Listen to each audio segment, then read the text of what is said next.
Good morning, good morning, good morning. Good morning everyone. Manang Leads here. Ayan. So, may naisip kasi akong naisip kasi akong content bigla. So, alam ko itong channel na to is channel namin ni Shots. Shots ang tawag ko kay Pietro. Ngayon, nag-usap kasi kami nung isang friend ko na may may BF na foreigner. Tas sabi niya, ba't di mo gawan ng video yung mga nai-experience natin na panghuhusga ng mga inggitera dyan. Ang sama ng word niya, inggitera daw.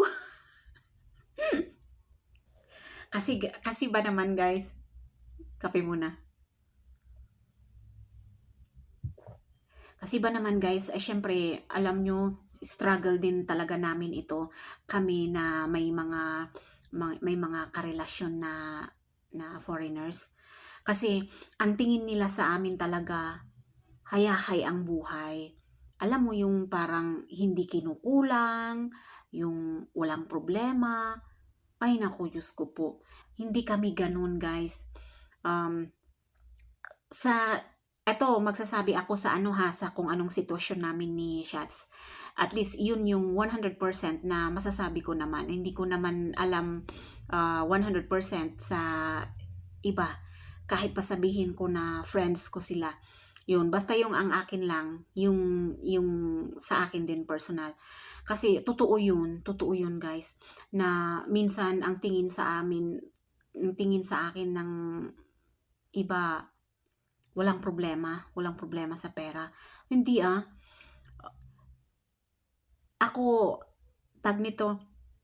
may autism kasi ako, kaya nag-resign ako sa work. Pero bago man ako mag-resign, may mga naiisip na ako na pwede kong gawin kapag ako nag-resign. Kasi wala na ngang gustong mag-alaga kay autism boy ko. Kasi habang lumalaki kasi guys, mas mahirap siyang alagaan. So, noong 2021, naisip ko talaga na mag-resign kahit na hindi talaga ako sure kung papaano kami. Kasi si Pietro, hindi kami kasal niyan. Boyfriend pa lang kami niyan. Ngayon, bumibisita lang siya dito sa Pilipinas once a year. Ganun. Kasi may work pa siya doon sa Germany. Tapos hinihintay lang niya talaga na mag-retire bago siya makapag for good dito. Ngayon, dati na namin, ito pa, tinatanong, bakit hindi daw ako pumunta doon? Hindi ako basta-basta makapunta doon, lalo na't hindi pa kami kasal. Ayaw ko pang magpakasal hanggat maaari kasi, tawag nito, may pinapaaral pa akong anak. Yun yung isa exactly na rason na yung iba parang akala nila galing sa kanya yung gastos ng mga anak ko. Hindi po. Maniwala kayo't hindi. Hindi po galing sa kanya yung mga ginagastos ng mga anak ko. Kaya nga tayo rumaraket eh. Kaya nga tayo active online. Yung mga online services, yung mga products online, na nagtitiis tayo na mag-ship ng mga products na nabibili online. Kaya hindi totoo yung iniisip ng iba na walang problema yan, tapos pag hindi mo, ang daming magpi-PM na hihiram ng pera, akala nila may pera ka talaga na extra. Kung may extra pera man ako, hindi ko yun ipapautang. Dahil sa sitwasyon ko na freelancer, hindi ko alam, may pera ako ngayon. Siguro, malaki ang kita ko ngayong buwan na to. Pero next month, ganun din kaya. Yun, kaya kailangan kung may hawak akong pera, ganyan yan. Hindi yan basta-basta ganyan.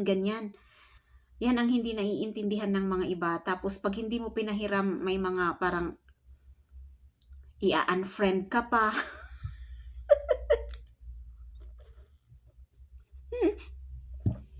Kaloka. Yun yung napag-usapan namin nung isang friend ko nung isang araw. Diyos ko, pare-pareho. Halos pare-pareho lang ng experience. Pero, nako, Diyos ko po. Hindi naman tayo naghanap ng foreigner kusang dumating. At kung dumating man yan, hindi naman ibig sabihin na iaasa mo yung buhay mo sa kanya.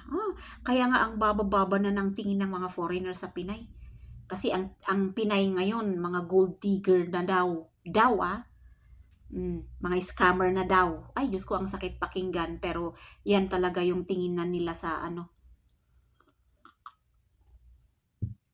Hindi kagaya dati na gustong-gusto nila ang Pinay kasi ganito ganyan, mababait, maalaga, pero ngayon siguro sa 10 foreigner, 8 na yung magsasabi na nakakatakot na ang Pinay.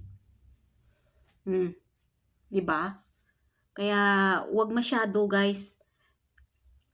Wag nyo kaming masyadong husgahan. Dahil agam-agam nyo lang yan. dumidiskarte din kami kahit may mga karelasyon kami, ka-LDR kami na mga foreigners. Bye-bye.